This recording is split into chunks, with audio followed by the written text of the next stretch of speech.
आज की कहानी है साधु और चूहा, जो कि पंचतंत्र की एक कहानियों में से है। महिला रोप्यम नामक एक दक्षिणी शहर के पास भगवान शिव का एक मंदिर था। वहाँ एक ऋषि रहते थे और मंदिर की देखभाल करते थे। वे भिक्षा के लिए शहर में हर रोज़ जाते थे और भोजन के लिए शाम को वापस आते थे।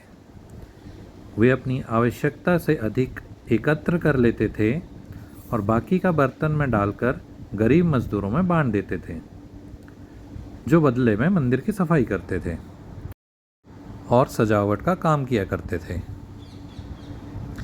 उसी आश्रम में एक चूहा भी अपने बिल में रहता था और हर रोज कटोरे में से कुछ न कुछ भोजन चुरा लेता था।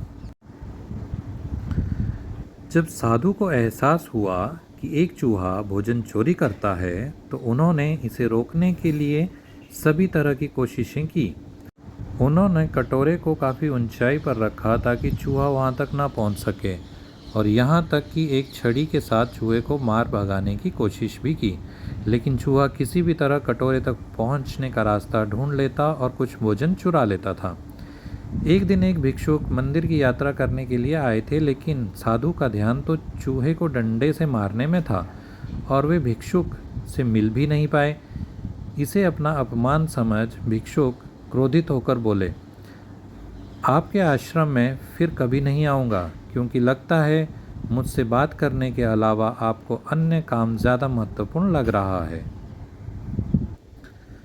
साधु विनम्रतापूर्वक चूहे से जुड़ी अपनी परेशानियों के बारे में भिक्षुक को बताते हैं कि कैसे चूहा उनके पास से भोजन किसी न किसी तरह चुरा ही लेता है। यह चूहा किसी भी बिल्ली या बंदर को हरा सकता है। अगर बात मेरे कटोरे तक पहुंचने की हो तो मैंने हर कोशिशें की हैं, लेकिन वह हर बार किसी न किसी तरीके से भोजन चुरा ही लेता है। भिक्षुक ने साधु की परेशानियों को समझा और सलाह दी। चूहे में इतनी शक्ति, आत्मविश्वास और चंचलता के पीछे अवश्य ही कुछ न कुछ कारण होगा। मुझे यकीन है कि इसने बहुत सारा भोजन जमा कर रखा होगा और यही कारण है कि चूहा अपने आप को बड़ा महसूस करता है और इसी से उसे ऊंचा कूदने की शक्ति मिलती है। चूहा जानता है कि उसके पास कुछ खोने के लिए नहीं है, इसलिए वो डरता नहीं है।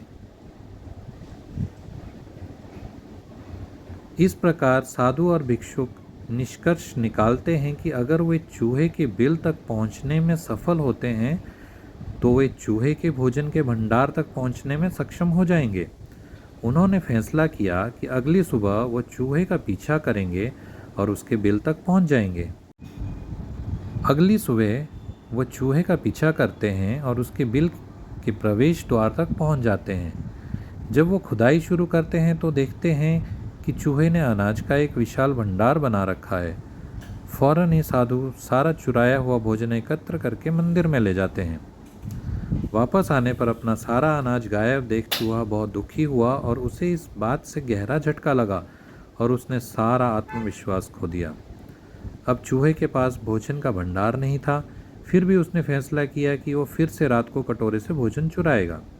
लेकिन जब उसने कटोरे तक पहुंचने की कोशिश की, तब वह धड़ाम से नीचे गिर गया और उसे यह एहसास हुआ कि अब ना तो उसके पास शक्ति है और ना ही आत्मविश्वास। उसी समय साधु ने भी छड़ी से उस पर हमला किया। किसी तरह चूहे ने अपनी जान बचाई और भागने में कामयाब रहा और फिर वापस मंदिर कभी नहीं आया। इस कहानी से हमें यह सीख मिलती है कि यदि हमारे पास भी संसाधनों की कमी ना हो तो हम में भी अद्भुत शक्तियाँ और आत्मविश्वास की कमी नहीं आ सकती। धन्यवाद।